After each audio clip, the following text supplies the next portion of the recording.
மனிதனை அன்புடன் ஆகதாம் என்னை பின்தொடர். புதிய இடத்தை நான் உனக்கு காண்பிப்பேன். கடவுளோடு பாதை கடினமாக இருந்தாலும் அவரது குரலை நம்பு. ஏன் என்று கேட்காத வானிலோடு நட்சத்திரங்கள் போல கடவுளோடு ஆகதாம் மற்றும் சாரா சென்றனர். அவர்கள் வலுவான நம்பிக்கையோடு ஆம் என்றனர். கடவுள் அவர்களுக்கு ஓய்வும் கொடுத்தார். குடைகள் ஆடுகள் சுமந்தனர், மறுபடியும் திரும்பவில்லை. தூங்க நேரமில்லை. வறண்ட பாலைவனங்களையும் உயர்ந்த மலைகளையும் கடந்து அவர்கள் வானத்துக்கடிய கடவுளை பின்தொடர்ந்தனர். கடவுளோடு பாதை கடினமாக இருந்தாலும் அவரது குரலை நம்பு. ஏன் என்று கேட்காத வானிலோடு நட்சத்திரங்கள் போல கடவுளோடு மேலே போன்றது.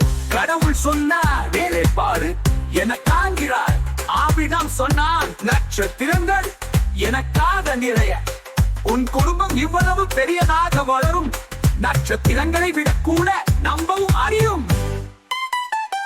ஆனால் சரானதைத்தான் நான் ஒரு மகன், நான் முதியவன், குழந்தை பிறப்புதான் முடிந்தது. ஆனால் கடவுள் சொன்னார், காத்திரு, நாளை நீ காண்பாய்.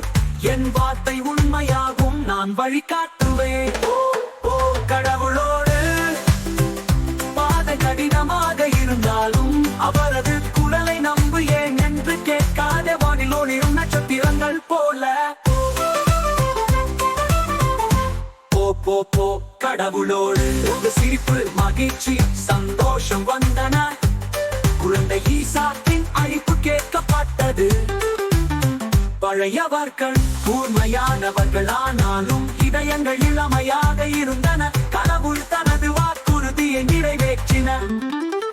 ஆம் ஆம் ஆம் ஆம் கடவுளோடு அவர் விசுவாசமானவர், கருணை மிக்கவர், எப்போதும் நல்வழி காட்டுவார். ஒவ்வொரு படியும் ஒவ்வொரு மைலும் அவர் நமக்கோடு அன்பான சிரிப்புடன் நடக்கிறார். ஆபிரகாமும் சராவும் போல் நாமும் கடவுளை பின்பற்றுவோம். பிள்ளைகளே, இந்த உண்மையான கதையை கேளுங்கள். கடவுள் உங்களிடம் தனது வாக்குறுதிகளை நிறைவேற்றுகிறார். நட்சத்திரங்களின் போல் நம்பிக்கை வைக்கும், அது வளரட்டும். நீங்கள் போகும் இடம் அனைத்திலும் கடவுள் வழி நடத்துவார்.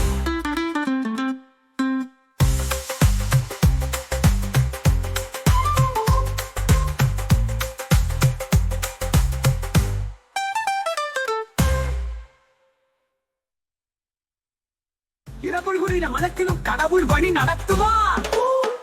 கடவுளோடு அவர் விசுவாசமானவர், கருணை மிக்கவர், எப்போதும் நல்வழி காட்டுவார்.